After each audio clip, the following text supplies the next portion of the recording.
Eu me chamo Enio, tenho 69 anos, e sempre digo que vi Brasília crescer junto comigo. Hoje estou aqui sentado na minha poltrona velha, a mesma que comprei quando a firma do meu comércio melhorou um pouco, lá pelos anos 80. Essa poltrona já viu de tudo, igual a mim. Olho essas fotografias antigas espalhadas aqui na minha sala, e parece que foi ontem. Uma vida inteira guardada nesses pedaços de papel amarelados. Tem dias que não gosto de mexer nelas, mas hoje acordei com vontade de lembrar. Talvez porque o Marcelo, meu filho mais velho, vai trazer meu bisneto para me visitar. Esse menino já tem 3 anos e é a cara do avô quando pequeno. Cheguei em Brasília em 1972, vindo do interior do Ceará com uma mão na frente e outra atrás, como se diz. Tinha 16 anos e muita disposição. A capital ainda era jovem. Tinha pouco mais de 10 anos, mas já fervia de gente de todo canto do Brasil buscando uma vida melhor. Vim porque meu tio Juvencio já estava aqui e disse que tinha serviço para todo mundo. Nessa cidade nova, quem chegar cedo e trabalhar duro vai se dar bem, Enio. Ele me garantiu numa carta. E acreditei. Trouxe só uma malinha de papelão com 2 mudas de roupa, 1/3 que era da minha mãe, e muita esperança. No começo, fui morar com meu tio num barraco em Taguatinga, que na época ainda era considerada cidade satélite. O barraco tinha só 2 cômodos e dividíamos com mais 3 conterrâneos. Dormíamos em esteiras no chão, mas ninguém reclamava. Estávamos todos no mesmo barco. Meu primeiro trabalho foi como ajudante de pedreiro nas obras que não paravam nunca. Brasília era isso: poeira, concreto e muito suor. Trabalhei uns 2 anos nessa lida, mas nunca me adaptei bem. Meu corpo franzino não ajudava. Sempre fui mais para o magro. Foi por acaso que descobri meu verdadeiro caminho. Um dia, ajudando na padaria onde comprávamos pão, o dono, seu Antônio, um português bravo, mas de bom coração, me ofereceu um serviço melhor. Guri, tu não tem corpo para obra não. Queres trabalhar entregando pão? Acordar cedo tu já acorda mesmo e vai ganhar um pouco mais. E assim virei entregador de pão. Acordava 3 da madrugada, ajudava a organizar as fornadas e saía com uma cesta enorme pendurada no guidão da bicicleta que seu Antônio me emprestou. No começo, entregava só em Taguatinga, mas logo estava cobrindo Ceilândia também. O cheiro daquele pão quentinho na madrugada fria de Brasília. Meu Deus, isso não tem preço. Até hoje, quando sinto o cheiro de pão saindo do forno, volto para essa época. O céu escuro ainda, as estrelas brilhando como só brilham no Planalto Central, e eu pedalando pelas ruas de terra, com a respiração formando fumacinha no ar de tanto frio. O trabalho era duro, mas eu gostava. As pessoas me conheciam, me tratavam bem. Lá vem o menino do pão, diziam. Em pouco tempo, já tinha freguesia cativa. E foi numa dessas entregas que conheci minha Margarida. Ela trabalhava como empregada doméstica numa casa de família no setor mais organizado de Taguatinga. Sempre acordava cedo para receber o pão. Uma moça séria, de poucas palavras, mas com um sorriso que iluminava a manhã mais escura. O Senhor sempre vem na hora certa, ela dizia, sem me olhar direito. Na época, achei engraçado ela me chamar de Senhor, sendo que eu devia ter só uns 2 anos a mais que ela. Demorei 3 meses para criar coragem de convidar Margarida para tomar um refrigerante depois do meu trabalho. Ela aceitou, mas só se fosse num domingo, único dia que tinha folga. E ainda trouxe uma amiga de carabina. Naquele tempo era assim, moça direita não saía sozinha. Casamos em 74, numa cerimônia simples na igrejinha de São José Operário. Eu já tinha conseguido alugar um barraco só nosso, pequeno mas decente, e já não trabalhava mais para seu Antônio. Tinha comprado minha própria bicicleta e negociava direto com 2 padarias, fazendo entregas por conta própria. Ganhava um pouco melhor, o suficiente para sustentar uma família que começava. Nosso primeiro filho, o Marcelo, nasceu em 1976.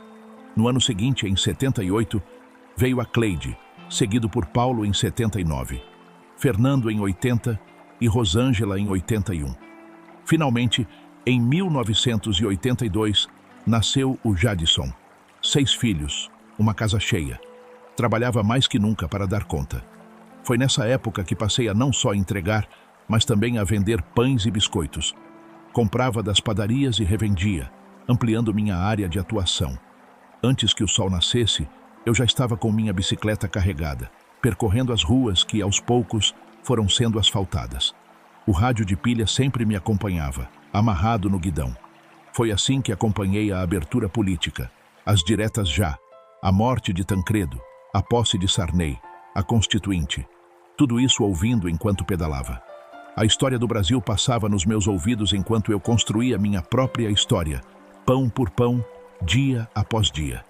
Em 88, consegui comprar meu primeiro carrinho, uma Kombi usada, branca, que batizei de Gertrudes. Foi uma revolução no meu negócio. Agora podia transportar muito mais mercadoria e ir mais longe. Comecei a fornecer para pequenos mercadinhos e mercearias. Até comprei uma camiseta e mandei bordar pães e biscoitos Zênio nela. Era meu uniforme, vestia com orgulho. A vida não era fácil com 6 bocas para alimentar, mas nos virávamos.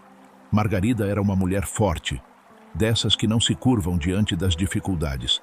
Ela cuidava da casa, das crianças, e ainda costurava para fora, fazendo pequenos remendos e ajustes para a vizinhança. O dinheiro era curto, mas nunca faltou comida na mesa. Nossa casa foi melhorando aos poucos. Do barraco inicial, conseguimos comprar um lote e construir 2 cômodos de alvenaria. Depois mais um e mais outro. Construí com minhas próprias mãos, nos fins de semana e feriados. Cada tijolo daquela casa tem um pouco do meu suor. Os meninos cresciam rápido, sadios e espertos. Marcelo, o mais velho, logo começou a me ajudar nas entregas. Cleide cuidava dos irmãos menores enquanto Margarida costurava. Éramos unidos, ou pelo menos eu achava que éramos.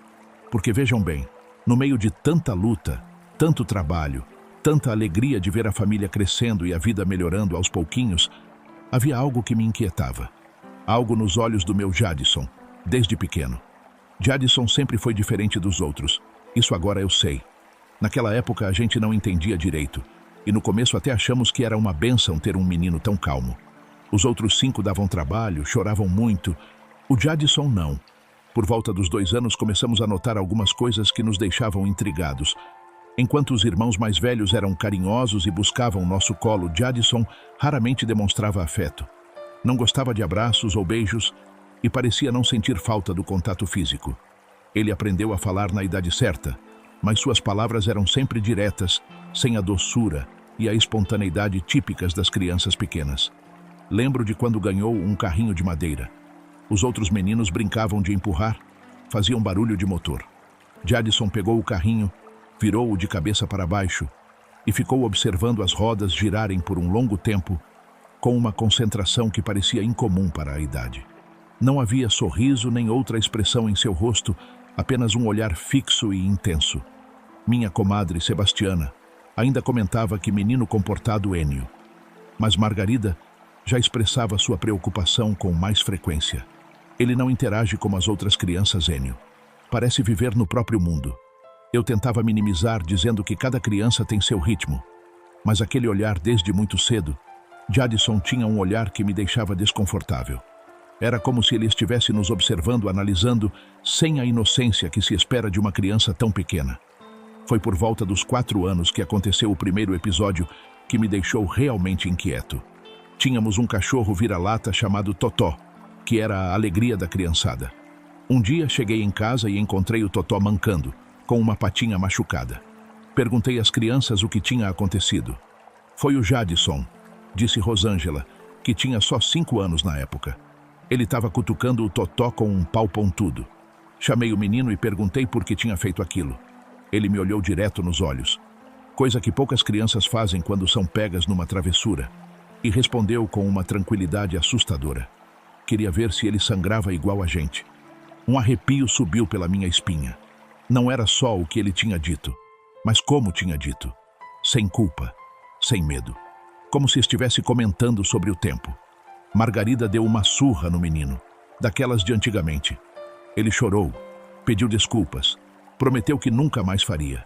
Mas enquanto o consolava depois, notei que ele parecia estar apenas imitando o que achava que deveria fazer. O choro secou instantaneamente quando Margarida saiu do quarto. Depois disso, outros episódios aconteceram. Encontrávamos insetos mortos cuidadosamente organizados em caixinhas debaixo da cama dele. Borboletas com as asas arrancadas, formigas sem pernas. Quando questionado, ele dizia que estava estudando como elas funcionavam. Na escola começaram a aparecer queixas. Jadson era extremamente inteligente. Aprendeu a ler com 5 anos, antes mesmo de entrar no primário.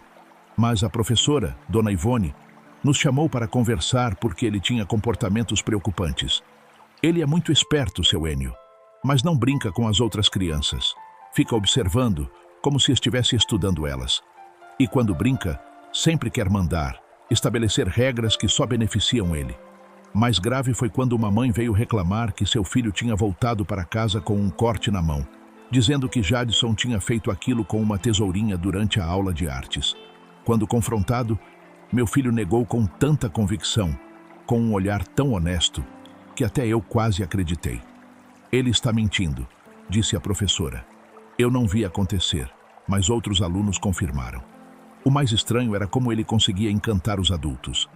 A mesma professora que reclamava de seu comportamento também dizia que ele era extremamente educado e prestativo. Ele me ajuda a organizar a sala, sempre se oferece. Tem uma educação que os outros não têm. Só não entendo como pode ser tão diferente com os colegas. Em casa, o contraste era ainda mais evidente. Com visitas, principalmente adultos, Jadson era o menino mais adorável do mundo. Conversava, sorria, fazia perguntas inteligentes que impressionavam a todos. Que menino esperto você tem, seu Enio? Vai longe esse daí. Mas quando as visitas iam embora, ele voltava a ser aquela criança distante, fria, que parecia não se importar com ninguém. Com os irmãos, a relação era complicada. Marcelo, o mais velho, tinha quase 10 anos quando Jadson começou a mostrar esses comportamentos estranhos. Ele percebia que havia algo errado e tentava proteger os mais novos. Pai, o Jadson está pegando as coisas da Rosângela e escondendo só para ver ela chorar. Ele me contou uma vez. Quando confrontei Jadson, ele disse que tinha sido o Paulo, o terceiro filho. E fez isso com tanta segurança, com tantos detalhes, que Paulo acabou levando a culpa. Só depois descobrimos a verdade, quando Marcelo encontrou os brinquedos embaixo do colchão de Jadson. O mais assustador era a capacidade que ele tinha de manipular os irmãos. Conseguia convencer eles a fazer coisas erradas, mas nunca se envolvia diretamente. Ficava assistindo de longe, como se fosse um experimento. Uma vez, Fernando, o quarto filho, quebrou o vaso favorito de Margarida. Chorando muito, confessou que Jadson tinha dito que se ele jogasse o vaso para cima, ele pegaria antes de cair. Claro que não pegou. Apenas observou o irmão ser castigado, com um sorrisinho no canto da boca. Lembro de uma noite, Jadson tinha uns 6 anos. Acordei de madrugada para ir ao banheiro, e voltando para o quarto, vi uma silhueta pequena parada no corredor. Era ele, de pé, imóvel na porta do nosso quarto, apenas olhando. Perguntei o que estava fazendo ali. Só queria ver vocês dormindo. Ele respondeu, com aquela voz calma demais. Contei isso para Margarida no dia seguinte, e ela se arrepiou toda. Disse que já tinha acordado outras vezes e encontrado ele assim, observando. Começamos a trancar a porta do quarto à noite. Tentamos de tudo. Conversas, castigos, até umas palmadas quando a situação era grave. Nada parecia funcionar de verdade. Ele aprendia a se comportar melhor por um tempo, mas sempre voltava aos comportamentos perturbadores. Recorremos à igreja. O pastor Josias disse que o menino precisava de mais disciplina, mais envolvimento com as atividades da igreja. Margarida o levava todo domingo, o colocou na escola dominical. Jadson se comportava perfeitamente nesses ambientes. Era educado, participativo, até carinhoso com as crianças menores. Os professores da escola dominical o adoravam. Que bênção de menino vocês têm, diziam, enquanto nós sorrimos sem graça, sabendo que aquilo era apenas uma máscara. O tempo foi passando e fomos nos adaptando. Aprendemos a lidar com as peculiaridades de Jadson.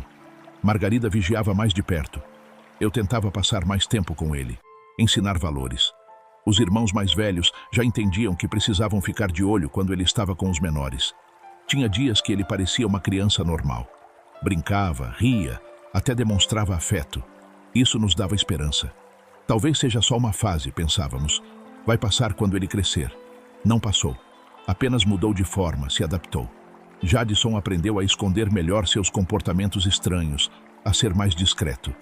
E nós, em parte por cansaço, em parte por esperança, fomos aceitando essa nova normalidade. Até que, quando ele tinha 11 anos, aconteceu a maior tragédia da nossa família. Uma tragédia que revelaria de uma vez por todas que o problema do meu filho era muito mais profundo do que imaginávamos. Margarida sempre foi uma mulher forte. Enquanto eu vendia pão pelas ruas de Brasília, ela cuidava de 6 filhos, da casa, e ainda costurava para fora. Nunca reclamava de cansaço, mesmo quando eu via o esgotamento nos olhos dela. A gente tem que dar exemplo para os meninos, ela dizia. Mostrar que na vida, a gente não escolhe só o que é fácil. Por isso, quando ela começou a se queixar de dores no peito, eu soube que era coisa séria. Margarida não era de reclamar à toa. No início, ela tentou disfarçar. Tomava chá de boldo, passava vinagre no peito, remédios caseiros que a mãe dela tinha ensinado. Mas a dor só aumentava. Uma noite, acordei com ela sentada na cama, sem conseguir respirar direito. "Enio, acho que preciso ir para o hospital", ela disse, com aquela voz fraca que eu nunca tinha ouvido antes. Chamei o Marcelo, já com 18 anos na época, para ficar com os mais novos, e levei ela para o hospital de base. A emergência estava lotada, como sempre. Ficamos horas esperando. Quando finalmente atenderam, o médico mal olhou para ela. Auscultou rapidinho. Receitou um remédio para azia e mandou para casa. "Doutor, minha esposa está com muita dor no peito. Não é azia, não." Eu insisti. "Olha, meu senhor, tem gente morrendo aqui e eu preciso atender. Pode ser ansiedade, estresse. Ela tem muitos filhos, né? Normal sentir isso." Voltamos para casa. O remédio aliviou um pouco, mas a dor continuava lá. Nos dias seguintes, levei ela em mais 2 hospitais. Num deles, falaram que era problema muscular. No outro, que era gases presos. Receitaram mais remédios que não resolveram nada. Foi a Cleide, nossa filha mais velha, que insistiu para levarmos a mãe num médico particular.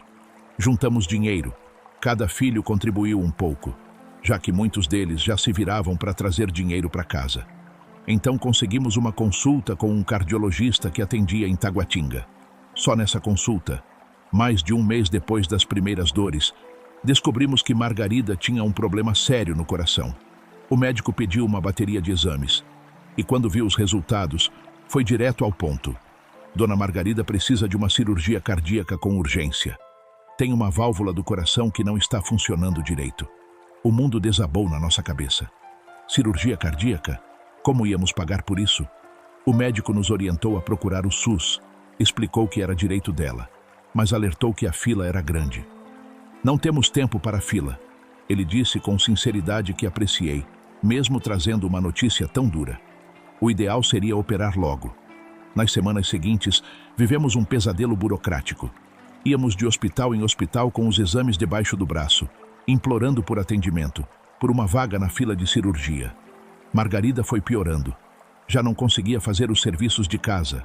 Cansava só de andar da cozinha para o quarto. Tinha dias que não saía da cama. Os filhos se revezavam para cuidar dela. Eu reduzi minhas entregas para ficar mais em casa. O dinheiro ficou mais curto, mas todos entendiam que a prioridade era a saúde dela. Jadson, na época com 11 anos, agia de forma estranha durante todo esse processo. Enquanto os outros irmãos choravam, se preocupavam, ele parecia apenas curioso. Perguntava detalhes sobre a doença, sobre como o coração funcionava, mas nunca demonstrava preocupação com a mãe em si. "O coração dela vai parar de bater?" ele perguntou uma vez, num tom tão casual que me assustou, como se estivesse perguntando as horas. Finalmente, após muita luta, conseguimos uma vaga para a cirurgia. Seria no hospital de base, dali a um mês. O alívio foi enorme. Parecia que finalmente tínhamos uma luz no fim do túnel. Margarida até melhorou um pouco com a notícia. A esperança deu forças a ela. Mas não tínhamos esse mês todo. Numa quarta-feira à noite, estávamos jantando quando Margarida levantou da mesa subitamente, levou a mão ao peito e caiu. Corri para socorrer, gritei por ajuda. Marcelo já estava chamando a ambulância. A ambulância demorou quase 1 hora para chegar. Quando finalmente apareceu, os paramédicos fizeram o que puderam, mas já era tarde. Margarida partiu ali mesmo, na nossa sala, nos meus braços, antes mesmo de chegar ao hospital. Não tenho palavras para descrever o que senti. É como se uma parte de mim tivesse morrido junto com ela. Ficamos todos em estado de choque. Os vizinhos vieram, cuidaram dos preparativos. Eu mal conseguia falar, mal conseguia ficar em pé. O velório foi na nossa casa mesmo, como era costume na época. Parentes que nem víamos há anos apareceram. Os 5 filhos estavam devastados, cada um demonstrando o luto à sua maneira. Marcelo, sempre o mais forte, agora cuidava de tudo. Falava com as pessoas, organizava. Cleide não parava de chorar. Paulo ficou mudo, não falou por dias. Fernando e Rosângela ficavam abraçados num canto. E Jadson? Jadson era como um espectador. Observava tudo com olhos atentos, mas sem emoção alguma. Chegou a perguntar por que as pessoas ficavam olhando tanto para o caixão e por que os adultos ficavam falando baixo. Não derramou uma lágrima sequer. As coisas foram só piorando no dia do velório. Eu derramei café na minha roupa e fui no quarto para trocar a camisa. Foi quando minha irmã Josefa entrou esbaforida. Enio, vem cá, pelo amor de Deus. Corri atrás dela até o quintal dos fundos. Lá, escondidos atrás do tanque de lavar roupa, estavam Jadson e um primo de 2º grau, uns 3 anos mais novo que ele. Os dois estavam rindo, e Jadson imitava alguém desmaiando e caindo, fazendo graça da morte da própria mãe. Fiquei paralisado por um instante, sem acreditar no que via. Depois, uma raiva que nunca tinha sentido antes tomou conta de mim. Puxei Jadson pelo braço com força e o levei para dentro de casa. O menino nem se abalou, não parecia sentir medo ou remorso pelo que fez. Por que você tá bravo, pai? A gente só estava brincando, ele disse. Brincando? Sua mãe morreu e você tá fazendo piada disso?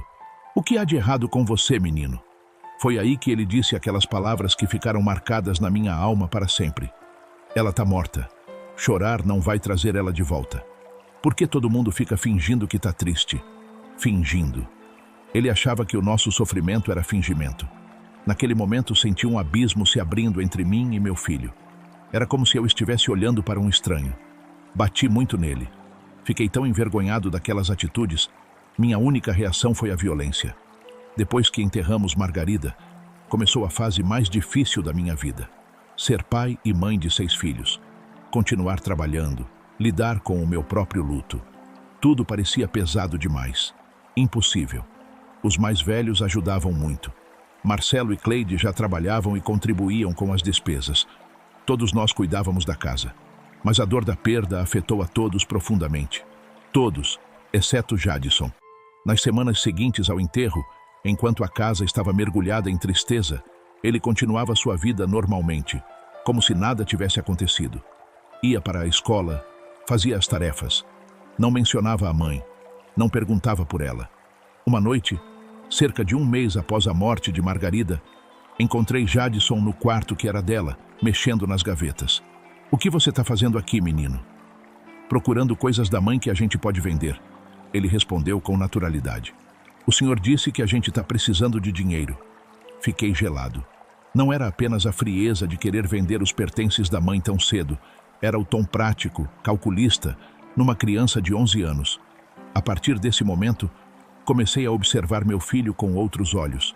Já não podia ignorar que havia algo profundamente diferente nele. Não era só jeito de criança ou fase. Era algo mais, algo que eu não compreendia, mas que me assustava cada vez mais. E foi nesse contexto de dor, perda e confusão que começou a fase mais difícil da nossa relação. Nos primeiros meses após o enterro, reorganizamos nossa rotina. Cleide, com 17 anos, assumiu muitas das responsabilidades da casa. Largou um curso de datilografia que tinha começado e passou a cuidar dos irmãos menores em tempo integral. Eu reduzi um pouco minhas entregas, mas não podia parar totalmente. Era nosso sustento. A Kombi Gertrudes rodava menos, mas ainda garantia o pão de cada dia. Sair para trabalhar tinha um gosto amargo agora. Cada vez que partia, sentia que estava abandonando meus filhos, mesmo sabendo que era necessário. Após alguns meses, comecei a receber recados da escola. Jadson estava tendo problemas. Não problemas acadêmicos. Ele sempre foi inteligente, aprendia tudo com facilidade. O problema era seu comportamento com outros alunos. Um dia fui chamado com urgência pela diretora. Quando cheguei lá, encontrei Jadson sentado numa cadeira, com uma expressão entediada, e um menino chorando na sala ao lado com um corte no braço. Seu Enio, começou a diretora, Dona Bernadette, com um tom grave. O Jadson feriu o colega com um compasso durante a aula de matemática. Olhei para meu filho, que sustentou meu olhar sem demonstrar qualquer culpa. Foi sem querer, ele disse. Mas havia algo em sua voz, uma falta de emoção, que me dizia que não era verdade. Os outros alunos disseram que ele fez de propósito. Continuou a diretora. Parece que o menino recusou emprestar uma borracha para o Jadson. Eles estão mentindo. Jadson respondeu prontamente. Eu não ia machucar ninguém por causa de uma borracha. Não sou burro. O mais perturbador não era a possibilidade de ele ter atacado o colega. Crianças brigam, isso acontece. Era a tranquilidade com que mentia, a total ausência de culpa ou arrependimento. Mais tarde, em casa, quando tentei conversar seriamente sobre o ocorrido, ele manteve a mesma história, sem vacilar um segundo sequer. Semanas depois, a mãe de outro estudante apareceu na porta de casa furiosa. Seu filho tinha voltado sem o videogame portátil Brick Game, aqueles joguinhos de Tetris que estavam na moda. Jurava que Jadson tinha roubado. Quando confrontei meu filho, ele negou com tanta convicção que quase acreditei. Mas a certeza da mulher me fez revistar seu quarto, e lá estava o jogo, escondido dentro de uma meia velha. Por que você pegou isso, Jadson? Perguntei, segurando o aparelho na frente dele. Ele olhou para o jogo, depois para mim, e deu de ombros. Eu queria, e ele não quis me emprestar. Isso é roubo, filho. É errado. Você entende isso? Entendo que é errado ser pego. Ele respondeu, sem hesitar. Aquela resposta me deixou sem palavras. O que diz um pai para um filho que pensa assim? O tempo foi passando, e minha preocupação só aumentava. Depois da morte de Margarida, Jadson estava se tornando conhecido na escola e na vizinhança pelos problemas que causava. Outra vez a escola mandou um bilhete pedindo que eu comparecesse com urgência. Quando cheguei lá, a cena era séria. A coordenadora e a diretora me receberam com expressões graves. Seu Enio, encontramos isso na mochila do Jadson. Um colega de classe disse que ele o está ameaçando, disse Dona Bernadette, colocando sobre a mesa um canivete de tamanho considerável. Meu coração quase parou. Ele trouxe isso para a escola? Para quê? Ele diz que era para um trabalho de artes. Mas não há nenhum trabalho que justifique trazer algo assim.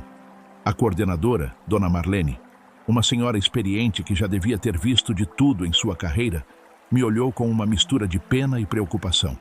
Seu Enio, nós entendemos que a família passou por um momento difícil com a perda da mãe. Mas o comportamento do Jadson vai além do que consideramos normal, mesmo em um processo de luto. Ele tem demonstrado tendências preocupantes. Que tipo de tendências? Perguntei, já temendo a resposta. Agressividade calculada, manipulação, falta de empatia com os colegas em situações de sofrimento, pequenos furtos, mentiras elaboradas e uma capacidade perturbadora de parecer absolutamente normal e encantador quando quer. Ela fez uma pausa e completou. Sinceramente, acreditamos que ele precisa de ajuda profissional. Ajuda psicológica. Saí da escola com o peso do mundo nas costas. Psicólogo? Onde eu ia arrumar dinheiro para isso? Mal conseguíamos pagar as contas básicas. E mesmo se conseguisse, que tipo de psicólogo aceitaria tratar uma criança como Jadson? Foi Marcelo quem deu a ideia de procurar um serviço de saúde mental ligado ao posto de saúde do bairro. No jornal está dizendo que tem esses serviços gratuitos, pai. Ele me mostrou numa notícia. Acho que chamam de CAPS. Após várias tentativas e muita burocracia, conseguimos uma consulta no Centro de Atenção Psicossocial. Nesta época, Jadson estava com 13 anos. A psicóloga que nos atendeu, doutora Sandra, era jovem, mas parecia competente. Entrevistou Jadson primeiro, depois falou comigo. Seu Enio, seu filho é extremamente inteligente e articulado para a idade. Ela começou, o que não me surpreendeu. Mas estou preocupada com alguns padrões de comportamento que ele demonstra. Que tipo de padrões? Perguntei, já imaginando a resposta. Ele apresenta características consistentes com o que chamamos de transtorno de conduta, que é bastante sério. Há uma grande dificuldade em sentir empatia, em seguir regras sociais e um padrão de manipulação que é incomum para a idade. E tem tratamento, doutora? Ela hesitou um pouco. Tem abordagens que podem ajudar. Terapia comportamental, estabelecimento de limites muito claros, consequências consistentes para comportamentos inadequados. Em alguns casos, medicação pode ser indicada. mas precisaríamos da avaliação de um psiquiatra infantil. Eu assenti, tentando absorver todas aquelas informações. Seu Enio, ela continuou, com uma expressão grave. Quero ser muito clara com o senhor. Crianças com esse perfil, se não receberem intervenção adequada, podem desenvolver problemas muito sérios na vida adulta. Comportamentos antissociais mais graves, dificuldades para manter empregos ou relacionamentos, até mesmo envolvimento com criminalidade. Saí daquela consulta com o coração pesado. Como Margarida teria lidado com isso? Ela sempre foi mais firme, mais decidida. Eu me sentia perdido, sem saber o que fazer. Seguimos as orientações da psicóloga o melhor que pudemos. Jadson começou a fazer terapia semanal. Em casa, estabelecemos regras mais claras, com consequências imediatas para comportamentos inadequados. Seus irmãos mais velhos me ajudavam a manter a consistência. Por um tempo pareceu funcionar. Jadson estava mais controlado, menos problemático. Mas era como se ele estivesse apenas aprendendo a esconder melhor seus comportamentos, a ser mais discreto, mais calculista. Ele está melhorando, não está? Perguntei esperançoso para Rosângela, após algumas semanas sem incidentes. Minha filha me olhou com uma sabedoria além de seus anos. Pai, ele só está ficando mais esperto. Agora ele planeja melhor, para não ser pego. E ela estava certa. Não demorou muito para percebermos que os problemas continuavam, apenas de formas mais sutis. E assim seguimos, dia após dia, numa luta constante para tentar entender e ajudar um filho que parecia feito de um material diferente de todos nós. O ano 2000 chegou, com todo aquele alvoroço do novo milênio. E eu, mais que virar o século, queria virar a página dos problemas com Jadson. Ele tinha 16 anos agora. A terapia no CAPS continuava, mas com resultados limitados. A psicóloga, doutora Sandra, estava fazendo o que podia, mas Jadson era um caso difícil. Ele participava das sessões, respondia às perguntas, fazia os exercícios propostos, mas tudo parecia ser apenas uma encenação. Seu Enio, me disse a doutora após uma sessão. Jadson é muito bom em dizer o que achamos que ele deve dizer. Ele entende perfeitamente o que é socialmente aceitável. Só não vê motivo para seguir essas regras quando não há consequências imediatas. Uma reunião com a equipe multidisciplinar do CAPS trouxe uma possibilidade que me deixou ainda mais preocupado. Transtorno de personalidade antissocial. Mas disseram que esse diagnóstico não podia ser formalmente dado antes dos 18 anos. Por enquanto, o diagnóstico oficial permanecia como transtorno de conduta. Uma vez, recebi uma ligação. Jadson estava envolvido em um esquema de venda de cola para as provas na escola. Ele não fazia as colas. Era esperto demais para se arriscar dessa forma. Em vez disso, cobrava dos outros alunos para fornecer as respostas, que obtinha de alguma forma que ninguém descobriu. Pai, eles estão me acusando porque sou inteligente demais, ele disse. Acham que a única maneira de eu tirar notas boas é trapaceando. A verdade é que Jadson realmente era inteligente. Seus professores sempre comentavam sobre sua capacidade de aprender rápido, seu raciocínio aguçado. Se usasse seu potencial para o bem, poderia ter um futuro brilhante. Mas algo dentro dele sempre o empurrava para o lado errado. Após esse incidente, decidi buscar mais ajuda. O sistema público tinha suas limitações, e eu sentia que precisávamos de algo mais. Foi quando Cleide, que agora estava noiva e trabalhava como secretária num consultório médico, me deu uma notícia que parecia uma luz no fim do túnel. Pai, conversei com um médico do consultório sobre o Jadson. Ele me indicou um psiquiatra que atende na Santa Casa por um preço mais acessível. Acho que deveríamos tentar. Juntamos um dinheiro, eu, Marcelo, Cleide e Paulo, e conseguimos marcar uma consulta. O Dr. Oliveira era um senhor de meia idade, com jeito sério e experiente. Passou quase 2 horas avaliando Jadson. Depois conversou comigo separadamente. Seu Enio, vou ser franco com o senhor, ele disse, ajustando os óculos. Seu filho apresenta um quadro preocupante. Esses comportamentos que o senhor descreve, essa falta de empatia, essa manipulação constante, a ausência de remorso, são sinais clássicos do que a gente chama de psicopatia. Aquela palavra caiu como uma bomba. Psicopatia? Como nos filmes de terror. Como nos noticiários sobre assassinos. Vendo minha expressão, o médico continuou. Entenda, seu Enio. A psicopatia não é necessariamente como mostram nos filmes. É um espectro de comportamentos, e existem graus diferentes. Nem todo psicopata se torna um criminoso violento. Muitos vivem vidas aparentemente normais, embora costumem causar sofrimento às pessoas próximas, devido à sua incapacidade de formar vínculos emocionais genuínos. Doutor, o que podemos fazer?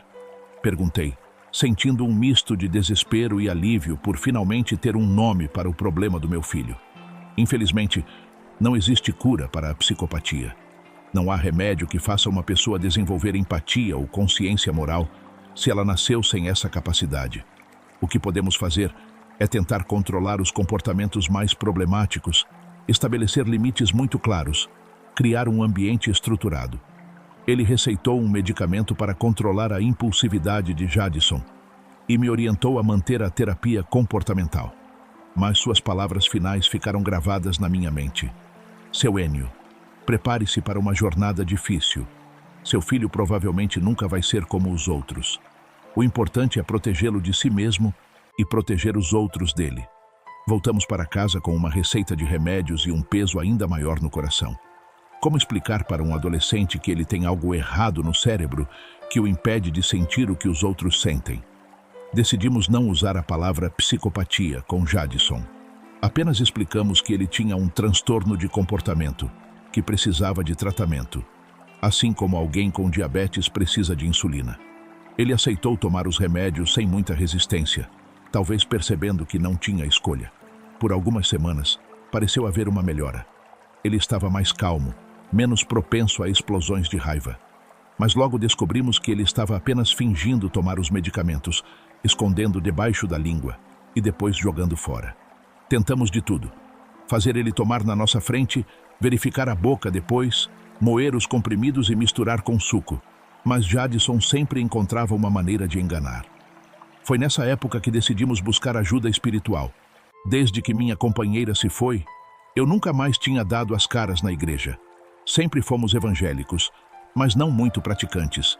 Eu decidi que a gente ia voltar a frequentar a igreja regularmente. O pastor Antônio, um senhor compreensivo e bondoso, tentou se aproximar dele. Esse menino não precisa de palmadas, seu Enio, me disse o pastor quando comentei sobre os problemas. Ele precisa de amor, limites e muita oração. Entre medicamentos que ele não tomava direito, terapias que tinham efeito limitado e muitas, mais muitas orações. Os anos foram passando. Jadson passou pela adolescência como um tornado, deixando um rastro de problemas por onde passava. Fugia de casa, me enchendo de preocupação com quem estaria andando. Aquilo me consumia dia e noite. Depois voltava como se nada tivesse acontecido. Depois decidiu ir embora de vez. Dizia que moraria com colegas. Eu nem sabia que ele tinha colegas. No início, ele mantinha contato esporádico. Ligava de vez em quando, aparecia para um almoço de domingo a cada 2 ou 3 meses. Dizia que estava trabalhando como vendedor numa loja de eletrônicos no centro de Brasília. Parecia estar se virando bem, sempre bem vestido, falando de planos de comprar uma moto. Lembro de um domingo, em que reunimos quase toda a família para um almoço. Marcelo, o mais velho, já casado e com 2 filhos pequenos.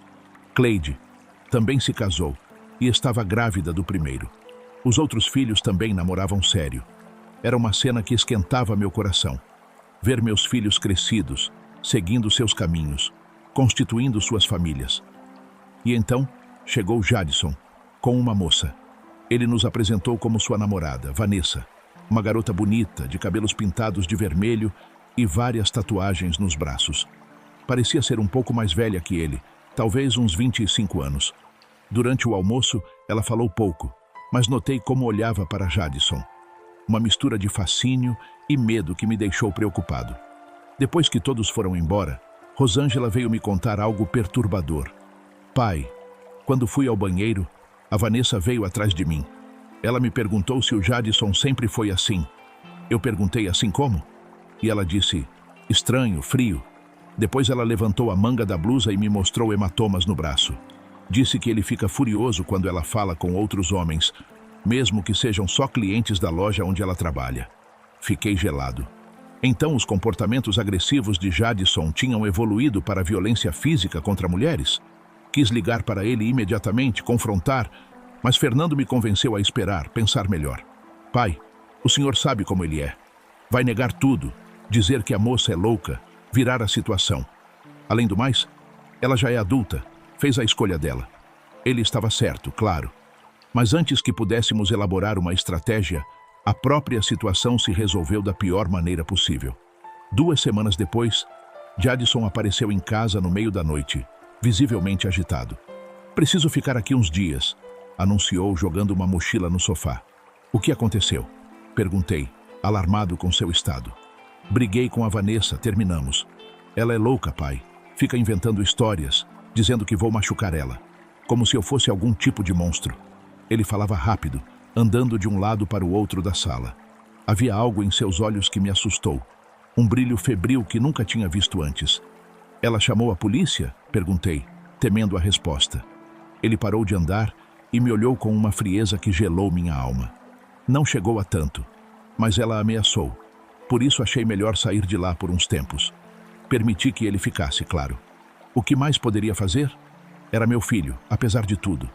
Nos dias que se seguiram, Jadson manteve um comportamento exemplar em casa.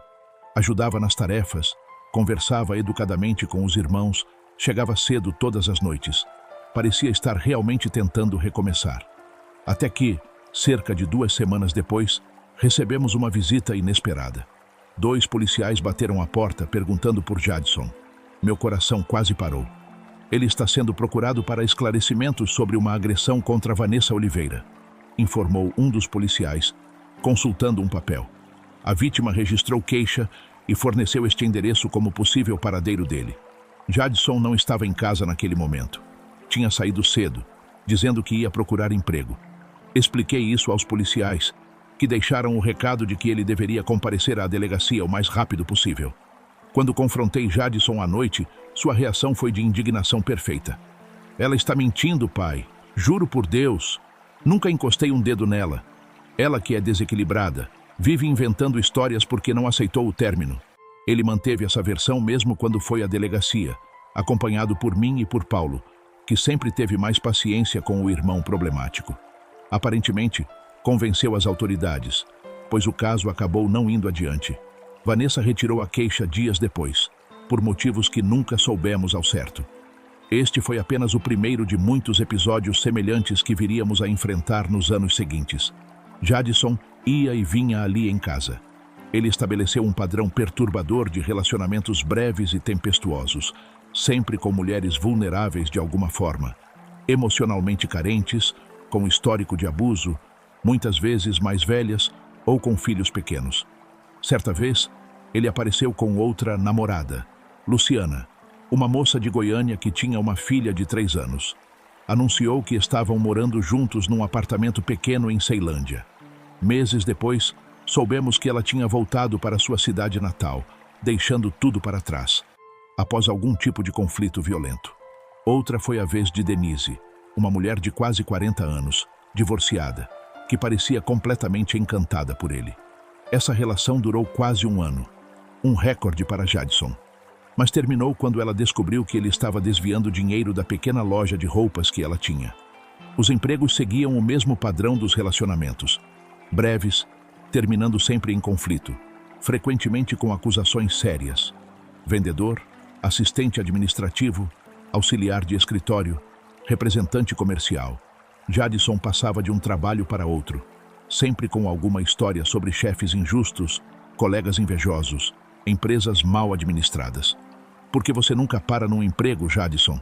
Perguntei durante um dos raros momentos em que ele parecia disposto a conversar civilizadamente. Porque não nasci para ser explorado, pai. Ele respondeu com seu típico sorriso de superioridade. As pessoas são burras, não reconhecem talento. Prefiro trabalhar por conta própria. Nessa época recebi um telefonema.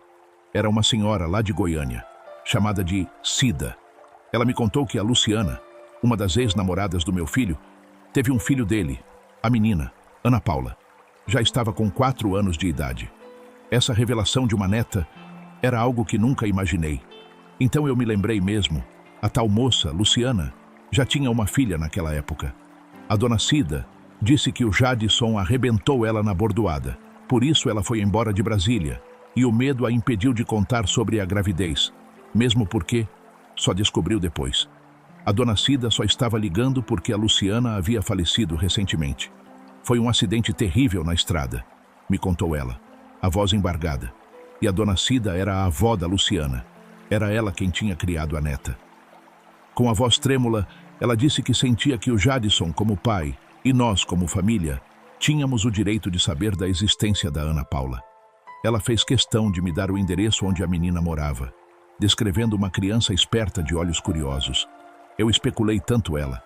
Queria saber como era exatamente minha neta.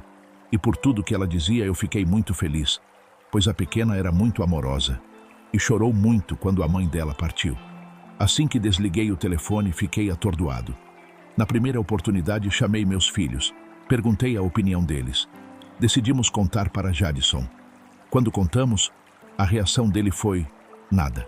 Nenhum espanto, nenhuma pergunta imediata sobre a menina, sobre o acidente da mãe. Apenas um olhar vago. Depois de um momento de silêncio, ele finalmente disse: "Pai, o senhor podia me arrumar um dinheiro? Queria ir conhecer essa menina lá em Goiânia." Ele foi. Me ligou e disse que a menina era bonita e esperta igual ao pai. Eu fiquei feliz de saber que ele estava lá com ela. Passou uma semana e ele voltou, com a ideia de ser consultor autônomo. Ele se intitulava agora, sem nunca explicar exatamente o que consultoria ele prestava ou para quem. Às vezes aparecia com dinheiro, outras vezes vinha pedir emprestado, sempre com alguma história elaborada sobre pagamentos atrasados ou oportunidades de investimento. Ele comprou uma moto e sem carteira andava para lá e para cá, sempre com uma moça bonita e diferente na garupa. Jadson vivia de pequenos golpes, esquemas duvidosos e da exploração de pessoas vulneráveis. Descobrimos isso aos poucos, através de histórias que chegavam até nós por terceiros, por vezes pela polícia. Soubemos que estava envolvido num esquema de venda de produtos falsificados. Foi detido por algumas horas, mas liberado por falta de provas concretas. Um dia, uma senhora idosa apareceu em casa, aos prantos, dizendo que Jadson tinha se apresentado como corretor de imóveis e conseguido que ela assinasse papéis transferindo a casa onde morava para o nome dele, como garantia de um empréstimo que ele arranjaria para o tratamento médico do marido dela. Ele parecia tão confiável, tão educado, soluçava a senhora. Disse que era seu filho, seu Enio, e que o senhor era conhecido na comunidade como homem honesto. Fiquei devastado. Usar meu nome, minha reputação para enganar pessoas vulneráveis? Isso era um novo nível de baixeza, mesmo para Jadson. Felizmente, com a ajuda de Fernando, que já tinha terminado a faculdade de Direito e trabalhava num escritório de advocacia, conseguimos reverter a situação da senhora, provando que houve coação. Jadson desapareceu por meses depois disso, sabendo que estava encrencado. O pior, no entanto, estava por vir. Quando Jadson tinha 27 anos, recebemos a visita de uma moça muito jovem. Não devia ter mais de 20 anos, com um bebê de poucos meses no colo. "Meu nome é Tainá." Ela se apresentou, visivelmente nervosa. "Este é Miguel, filho do Jadson. Vim porque ele sumiu há 3 meses e não tenho como sustentar o menino sozinha."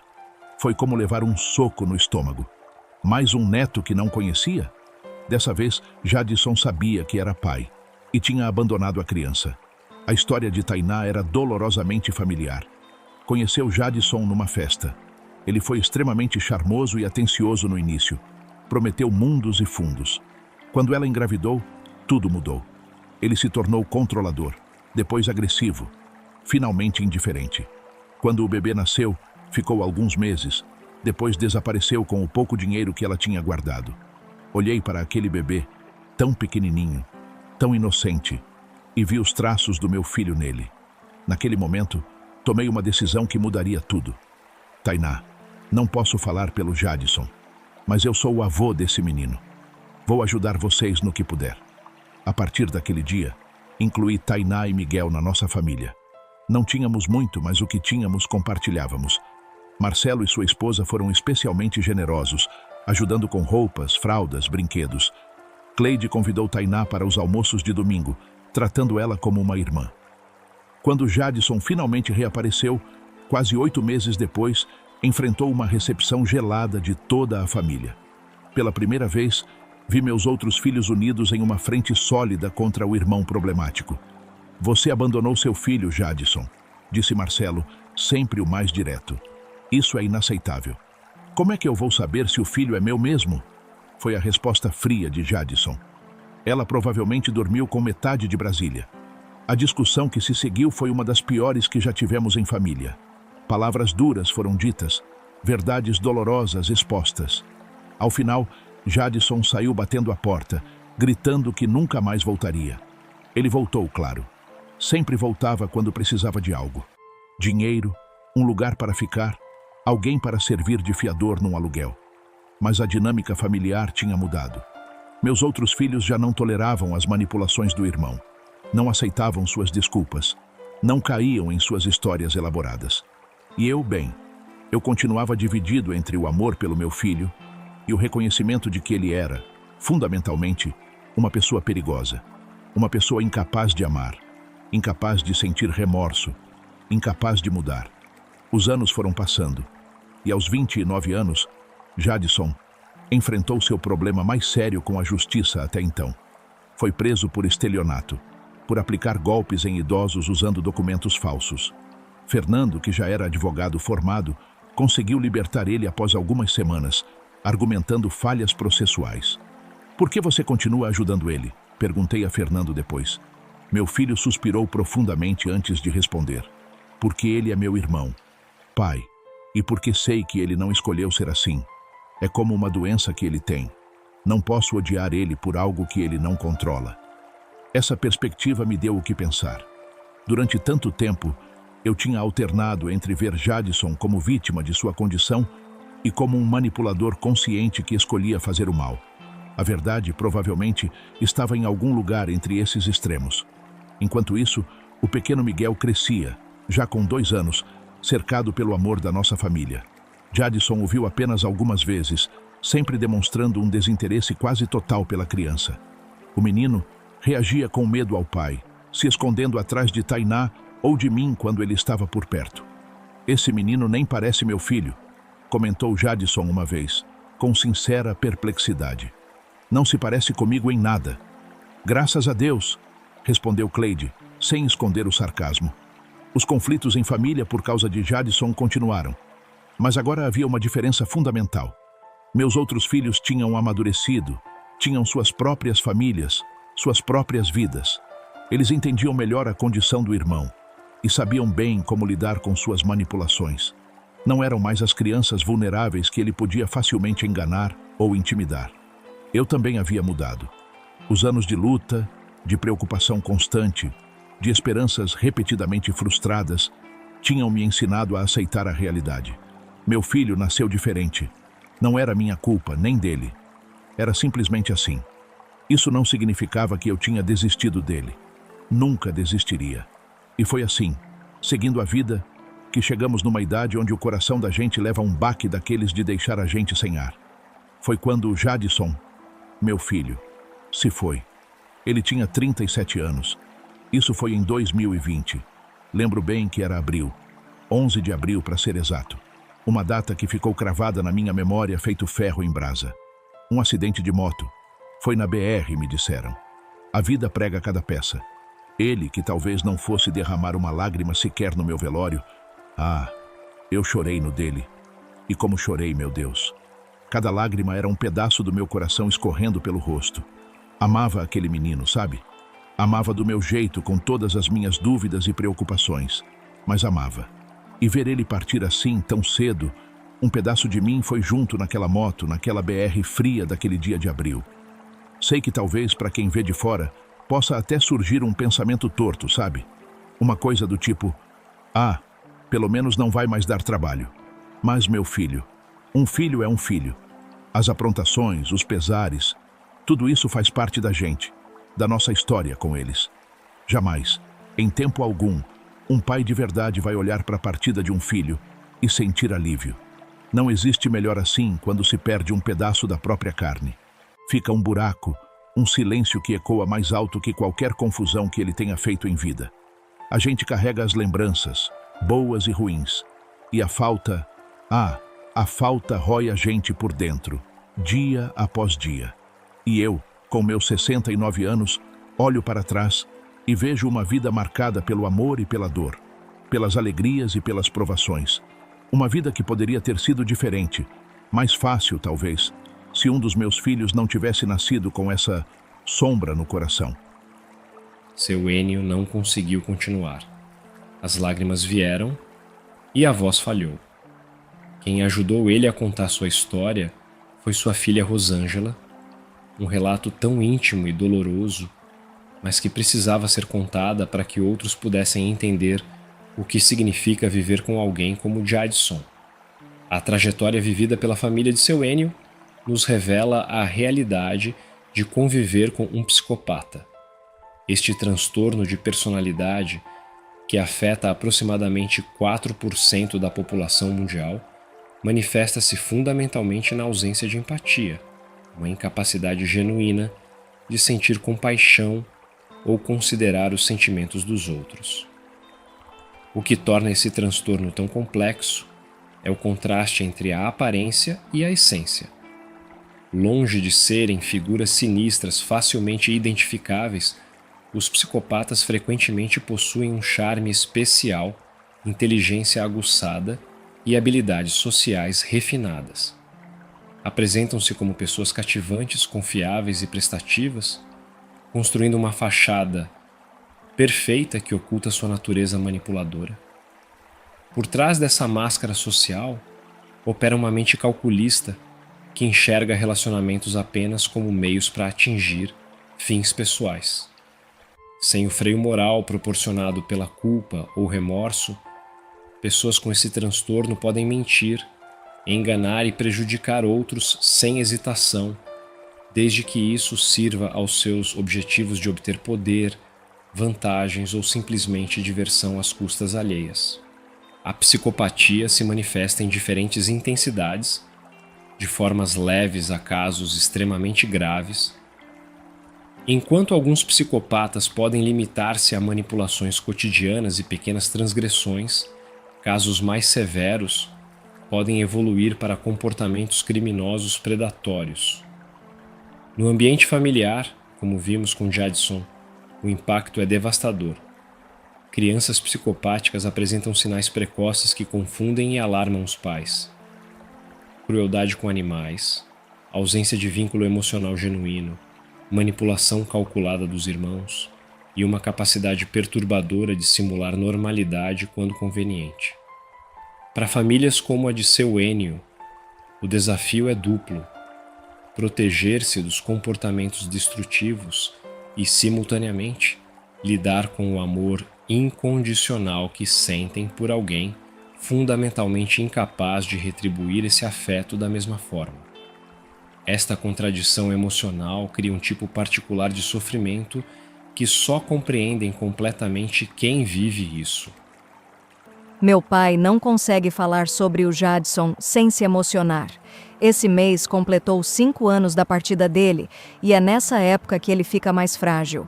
Papai cuida agora dessa casa com muito carinho. Meu irmão Fernando mora aqui com ele já faz uns 3 anos, desde que se separou da Teresa. Foi um apoio e tanto para o pai quanto para o Fernando. Quanto ao pai, ele só teve um amor na vida. Depois que mamãe se foi, várias senhoras da igreja e da comunidade tentaram se aproximar. Não é segredo para ninguém que seu Ênio, mesmo aos 69 anos, continua sendo um homem bonito e respeitado aqui no bairro. Mas como ele sempre diz, a cabeça da gente não tem espaço para mais ninguém. Entre entregas de pão e criar 6 filhos, mamãe e ele construíram uma história que não cabe outra pessoa. Nossos filhos, os netos do pai, adoram vir visitar o vovô Ênio nos fins de semana. A casa enche de novo, de risadas, de correria, de vida, mas todos nós percebemos como o papai às vezes olha para a porta, como se esperasse que Jadson fosse aparecer a qualquer momento. É um hábito que ele não conseguiu perder, esse estado de alerta, de espera, que se formou durante todos aqueles anos lidando com as surpresas que meu irmão sempre trazia. A tecnologia trouxe uma alegria nova para o pai. Marcelo ensinou ele a usar o celular. E agora ele fala por videochamada com a Ana Paula, a filha do Jadson, lá de Goiânia. Tadinha é uma menina sofrida, perdeu os pais em acidentes trágicos. Ela está com 19 anos agora, uma moça linda e estudiosa, cursando faculdade de enfermagem. Ela tem a irmã mais velha dela, que a apoia, já que sua bisavó já faleceu, a dona Cida. Meu pai e a Ana nunca se encontraram pessoalmente ainda, mas papai guarda no porta-retrato, ali na estante, uma foto que ela mandou da formatura do ensino médio. Pelo que conversam, pela bondade que ela demonstra, graças a Deus, ela não puxou nada do pai. O mesmo aconteceu com o Miguel, filho da Tainá com o Jadson. Ele tem 14 anos hoje, é um adolescente tranquilo, carinhoso, completamente diferente do pai. Vem aqui todo mês, passa os domingos com o vovô. O pai sempre comenta, com uma mistura de alívio e gratidão, que aquela sombra que havia no coração de Jadson não passou para os filhos dele. A Kombi Gertrudes ainda está na garagem, aposentada, mas papai não se desfaz dela de jeito nenhum. Às vezes o vejo sentado lá dentro, quietinho, como se estivesse revivendo as entregas de pão, as madrugadas frias, a construção da nossa família. Acho que o que meu pai queria dizer, antes de a emoção tomar conta, é que apesar de tudo, apesar de todo o sofrimento que vivemos com o Jadson, ele ainda sente falta do filho. É um amor que não faz sentido para quem vê de fora, mas que define quem meu pai é. Um homem capaz de amar incondicionalmente, mesmo sem receber nada em troca, mesmo sabendo que seu filho não era capaz de retribuir esse amor. Antes de sair, não esquece de conferir o livrinho 100 Chás das Avós para Diversos Males, que o pessoal do canal preparou com tanto carinho para vocês. São receitas maravilhosas para você e toda a sua família. Tem chá para dor de barriga, para gripe, para acalmar, para dormir melhor. Tudo natural, do jeito que nossos antepassados faziam. O pessoal trabalhou muito para reunir todas essas receitas, fazer as ilustrações das ervas e explicar direitinho os benefícios, o modo de preparo, como se a própria vovó estivesse lendo para você. Quando você compra, além de ter acesso a esse conhecimento tão precioso, ainda mostra o seu apoio ao canal. Caso queira conhecer, basta clicar no primeiro link fixado logo aí no primeiro comentário. Que Deus abençoe você e sua família.